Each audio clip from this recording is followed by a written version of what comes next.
on, guys. Hello, everybody. I'm happy to introduce you wonderful artist Joel and Sophocles from Start Show, with who we are partnering to promote and produce this beautiful show, which consists of two components: the society and the fashion show. So Joel is going to be one of the artists who's going to be presented on the runway. His art is going to be in the pop-up show, and I'm super excited about it. So please meet Joel. Joel, please tell us about yourself, your art, and anything that you'd like to share with the audience. Sure. So I'm Joel Huff, originally from Georgia, and I'm a self-taught outsider ceramic artist that specializes in doing wood-fired ceramics, which is based off of the 1,000-year-old tradition from Jingzhen, China, and many of the different traditional pottery areas of Japan. Great. And what do you try to convey with your work?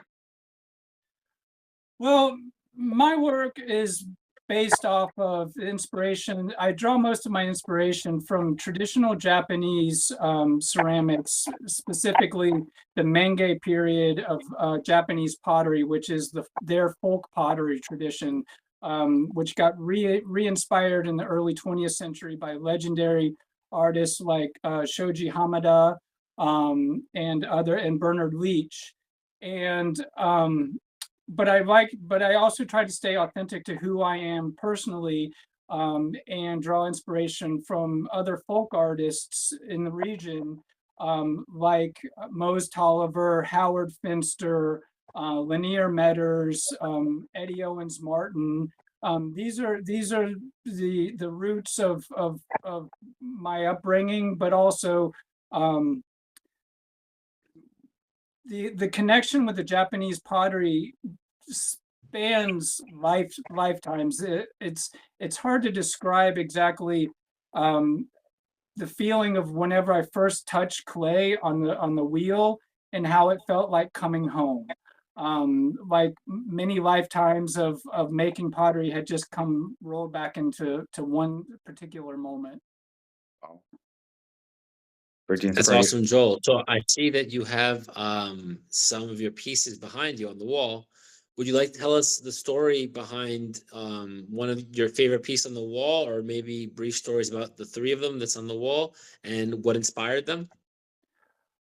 Well, the main inspiration for any of the masks in general is all indigenous cultures around the world have always made masks to represent different parts of the human psyche.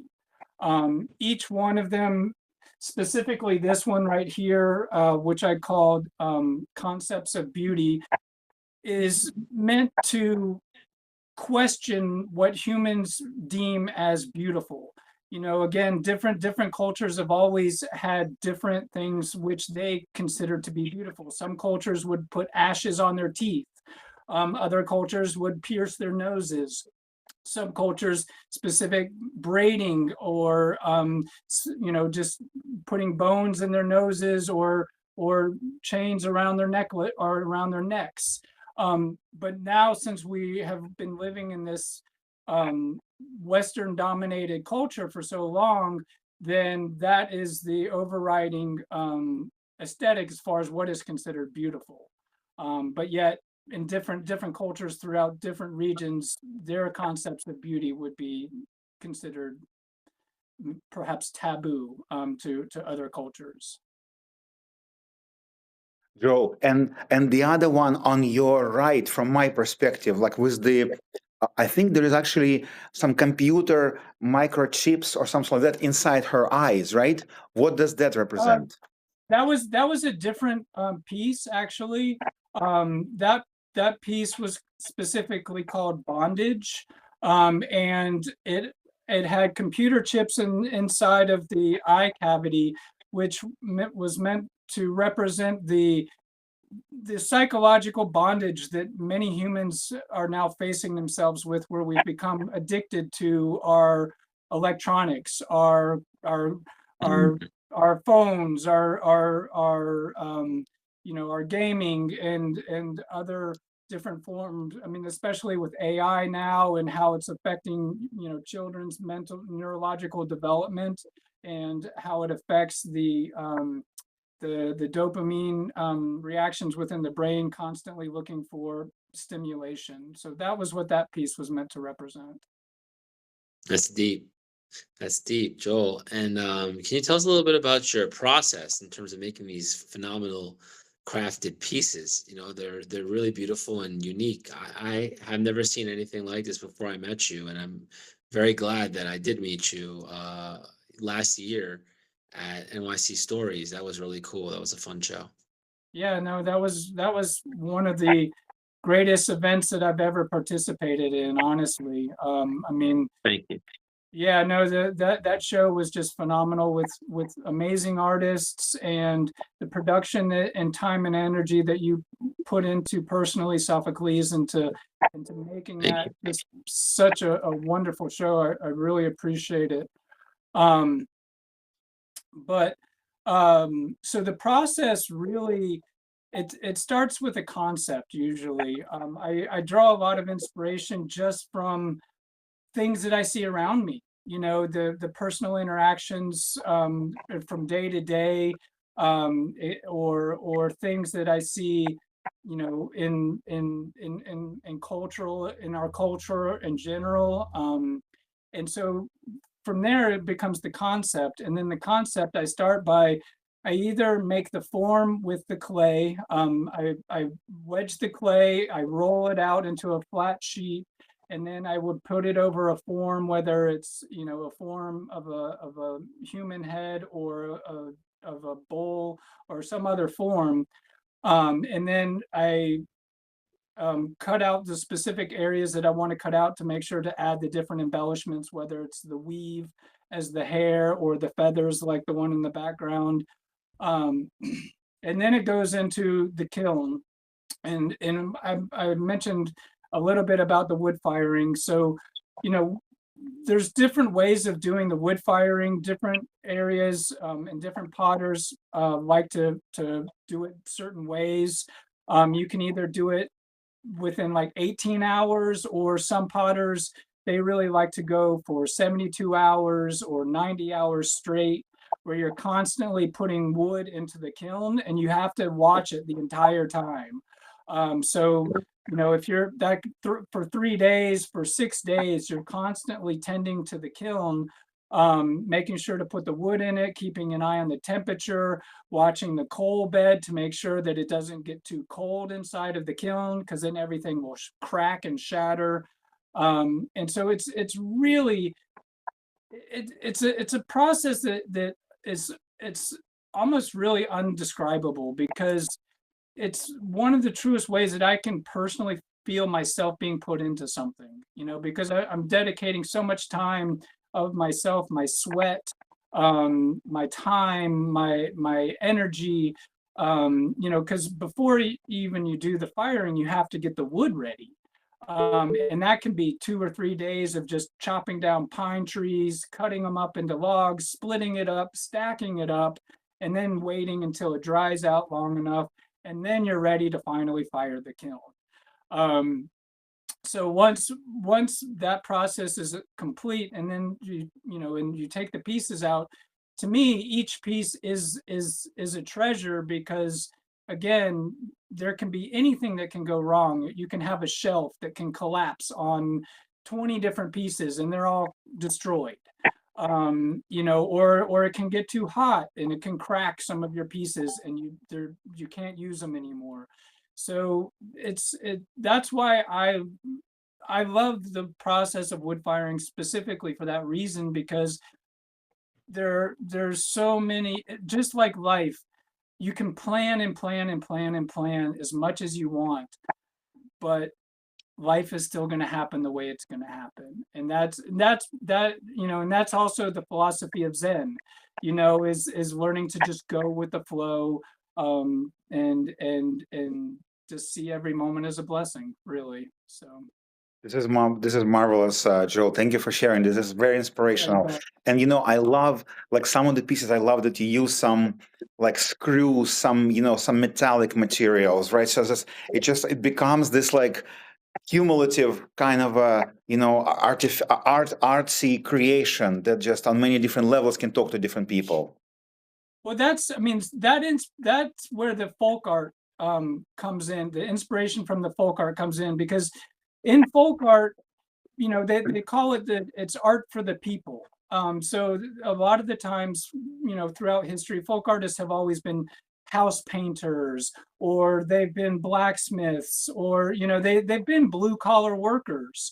And what they would do, and that's what I am. I mean, by trade, I'm a blue collar worker. I do handyman work. I do repairs on houses. So that's where I love that tradition so much, is because these guys weren't formally educated. And so they would find materials locally. They would use plywood. They would put, house paint, and they would use house paint for the paintings. Some of them would use bits of concrete into their work, or they they would just find rocks, like granite rocks, and they would use them as teeth for different works. So that's why I incorporate that into the masks, because it's part of my way of showing respect to that tradition that I love so much. Beautiful. Thank you for sharing. Wow, Joel, that's really deep, and I love that you have like I always gain so much appreciation when artists go deep into like how they make their art and what inspires it.